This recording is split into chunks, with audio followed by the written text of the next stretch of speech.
ഉച്ചയ്ക്ക് നല്ല ചൂടായതുകൊണ്ട് ചോറിന് പകരം പഴങ്കഞ്ഞി മതി എന്ന് അമ്മയോട് പറഞ്ഞപ്പോൾ തലേനകത്തെ ചക്കയും തലേനകത്തെ മീൻകറിയും ചോറിച്ചിരി വെള്ളം ചേർത്ത് പഴങ്കഞ്ഞിയായിട്ട് കുടിച്ചു. അടിപൊളി ടേസ്റ്റ് ആയിരുന്നു.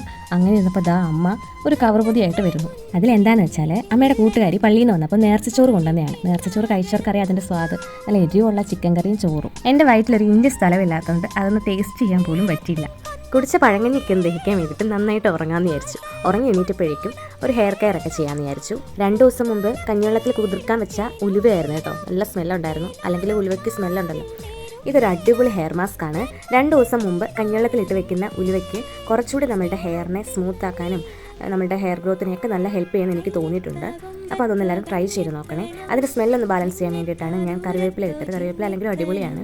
അത് നല്ല പേസ്റ്റ് പരുവത്തിലാക്കി ഞാനൊന്ന് അരിച്ചെടുക്കും. അരിച്ചെടുത്താൽ നമ്മുടെ ഹെയർ വാഷ് ചെയ്യുമ്പോൾ വേഗം ഇതൊരു 3/4 മണിക്കൂറോളം ഞാൻ ഹെയറിൽ വെക്കാറുണ്ട്. അത് കഴിഞ്ഞിട്ടാണ് വാഷ് ചെയ്യുന്നത്. വാഷ് ചെയ്യുമ്പോൾ ഷാമ്പൂ ഇടാറില്ല. ആ സമയത്തേക്ക് ഒരു ജ്യൂസ് ഉണ്ടാക്കാമെന്ന് വിചാരിച്ചു. ഇപ്പോൾ പപ്പായ ഉണ്ടായിരുന്നു, പിന്നെ മാങ്ങ ഉണ്ടായിരുന്നു. അതിലേക്ക് കുറച്ച് പാലും ഇട്ട് ബദാമൊക്കെ ഇട്ടിട്ട് നല്ല ജ്യൂസാണ്. അടിപൊളിയാണ്. ഭയങ്കര ഫീലിംഗ് ആണിത്. അതൊക്കെ കുടിച്ച് കഴിഞ്ഞ് വൈകുന്നേരം ആവാറായപ്പോൾ നമ്മളുടെ കൊതുകുകളെയൊക്കെ ഓടിക്കാൻ വേണ്ടിയിട്ട് ഞാൻ പുകയ്ക്കാമെന്ന് വിചാരിച്ചു. ഇത് എൻ്റേതായിട്ടുള്ള കുറച്ച് ഇൻഗ്രീഡിയൻസ് ആണ്. തുളസിയുണ്ട്, ഇതിൽ പനിക്കുറുക്കയുണ്ട്, പിന്നെ നാരകത്തിൻ്റെ ഇലയുണ്ട്. അങ്ങനെ അല്ലറ ചില്ലറ കുറേ ഇലകളൊക്കെ ഇട്ടിട്ട് കർപ്പൂരമൊക്കെ ഇട്ടിട്ടാണ് ഞാൻ ഈ കൊതുകിനെയൊക്കെ തീർക്കാൻ വേണ്ടിയിട്ട് നോക്കുന്നത്. സംഭവം വർക്കാവാറുണ്ട്. ആ കൊതുകുകളെയൊക്കെ തുരത്തി പായച്ചതിൻ്റെ പാപം തീർക്കാൻ വേണ്ടിയിട്ട് വിളക്ക് കത്തിക്കാമെന്ന് വിചാരിച്ചു. അങ്ങനെ വിളക്കൊക്കെ കത്തിച്ചു. ഇനിയുള്ള ലക്ഷ്യം എന്ന് പറയുമ്പം രാത്രി വരെയുള്ള കാത്തിരിപ്പാണ്. അത്താഴത്തിന് വേണ്ടിയിട്ടുള്ള കാര്യം നമ്മളുടെ നേർച്ചച്ചോറും ചിക്കൻ കറിയും കൂട്ടാൻ വേണ്ടിയിട്ട്.